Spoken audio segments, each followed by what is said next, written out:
do? It's Dillian. Go towards him. Quick. Go. Run. Come on. Before he disappears. Go. Go. Go.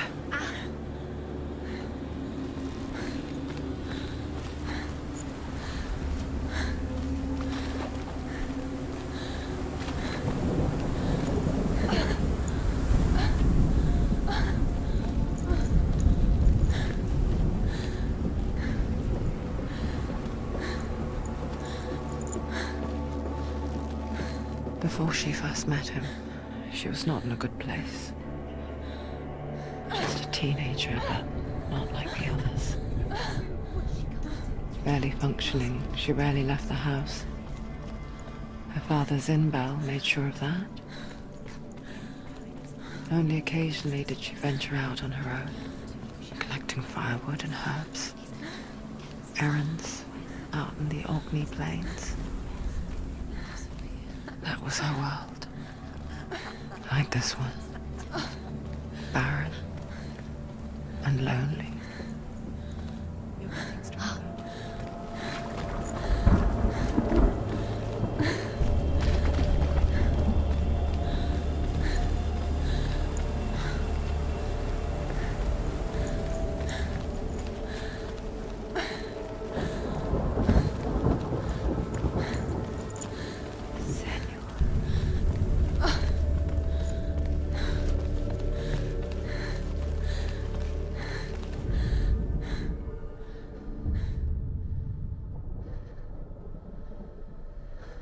Senua, there will be times that you will feel alone and exhausted, like a strange little fish swimming against the tides of the big ocean. But have the faith to let go and let the tide carry you away. Because the whole ocean is your home, and it does not ask you to swim against it.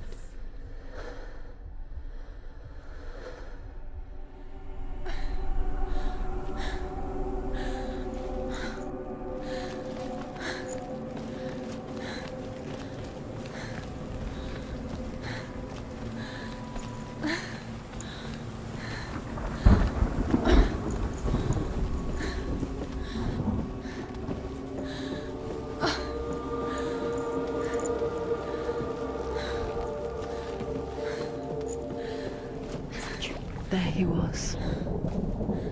The lone figure of a boy. Swordplay under the shade of a tree. She remembers the first time she saw him. To her young eyes, he moved as if dancing. And the world danced with him. The gloom lifted. For the first time in years, she felt a ray of hope.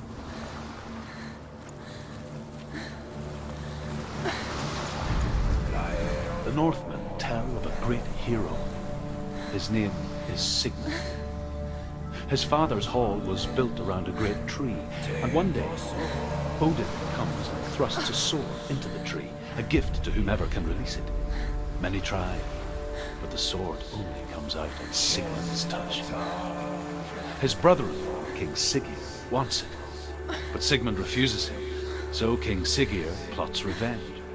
He invites Sigmund and his brothers to a feast, but when they arrive, they are met with an army, not a warm welcome. King Siggeir captures Sigmund and his brothers, steals his coveted sword, and readies them for execution.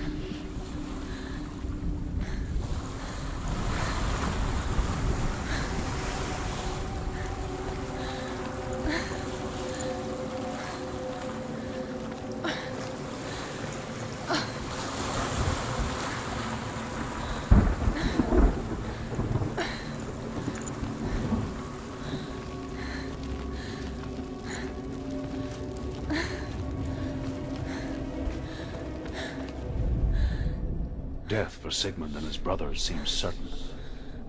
But the king's wife is Sigmund's sister, and she begs for mercy and implores the king to chain them up instead. He agrees. Not for mercy, though, but because he plans an even more cruel and lingering death. Chained to a tree in the forest that night, a she-wolf comes and devours one of Sigmund's brothers. She returns, ravenous, night after night, until only Sigmund is left. The next day, Sigmund's sister sends a servant with honey to smear on Sigmund's face. But to what end? Well, that night, when the she-wolf appears again, you'll never guess what happens.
Day after day, watching from afar, she mimicked him, perfecting her own secret dance, wishing those fleeting moments of light would stretch out to last forever. It's a trick. It's an illusion. It's not real. Different. You want to believe it's real, but it's a trick. You're deluded. Where are you going? Where is she going? What is she following? You can't even fight. It's just deception. How does he so effortlessly court the world and bliss? If only she could do the same. See the world through eyes anew and dance with it, just like he does.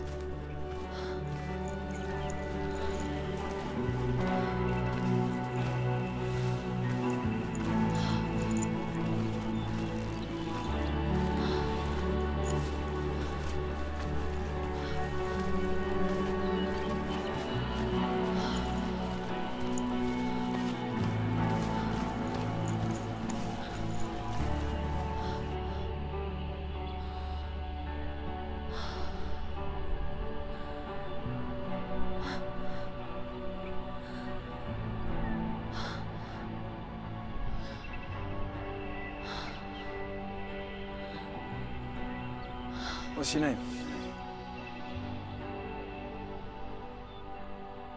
Senua. I haven't seen you before. I don't leave home much. Oh, Zeno's daughter. I have to go. Wait. Who taught you to fight like that? No one. No one. Well, I watched you, and You learnt all of that from watching me? You should become a warrior, you know. me? I'm Dillian. I'm here for the warrior trials. Come and watch. And bring your sword. You can't put it into words. That moment when you look into the eyes of the one who's supposed to reassure you, make you feel safe. It only takes an instant. Fear swallows you before you have a chance to make sense of it. And darkness becomes a part of who you are. You killed him. Let her world change the day the Northmen took him from her. Senua knows that there's no going back to how things were. That there's nothing to go back to at all. Stay still, stay quiet, hide, don't tell her. Their gods can see into your mind. They will use this power to destroy They you. won't stop me. I can still feel him. Whatever's left of him, they will never let him go. I'm not gonna let him rot here! You're the one rotting here. Leave me alone! You will die here. No! And all your suffering will have been for nothing.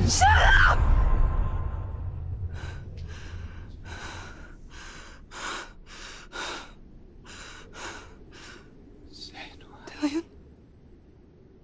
Is that you?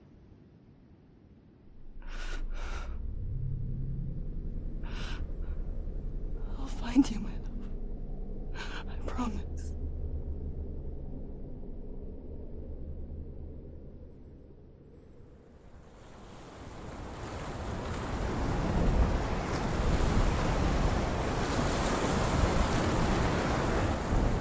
By the tree.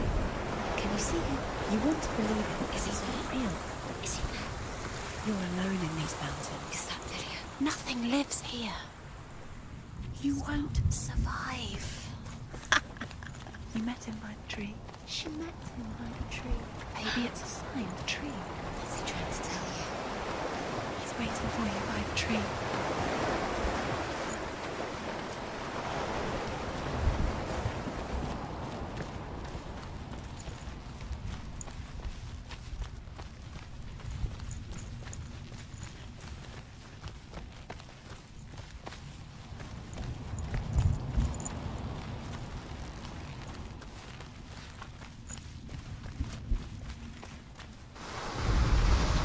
As the she-wolf licks the sweet honey from Sigmund's face, he bites the wolf's tongue. The she-wolf pulls away, but Sigmund holds on. The chains break, and he is free. After his escape, Sigmund lives like us, hidden in the forest.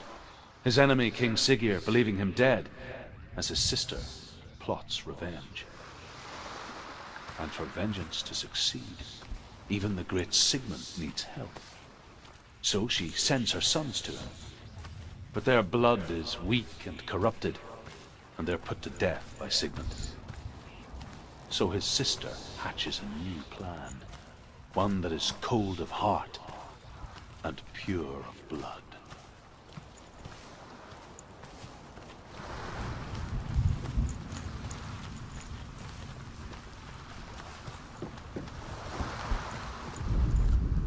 Sigmund's sister trades shapes with a sorceress, and in disguise, she lies with her own brother.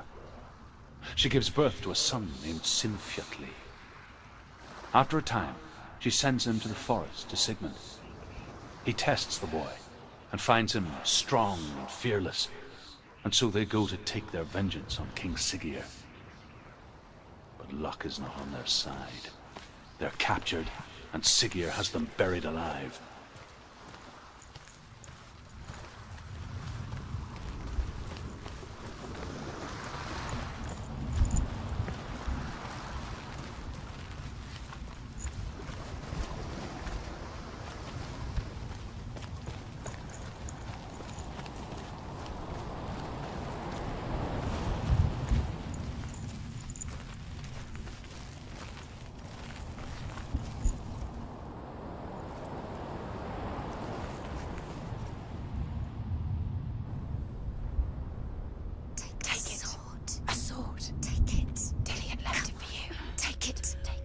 it. It's a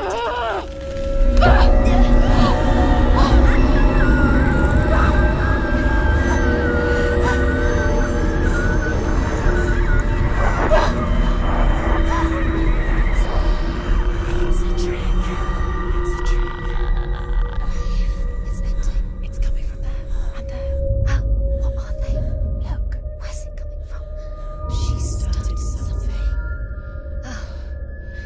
What's happening? Senua, imagine a sword that can slay gods.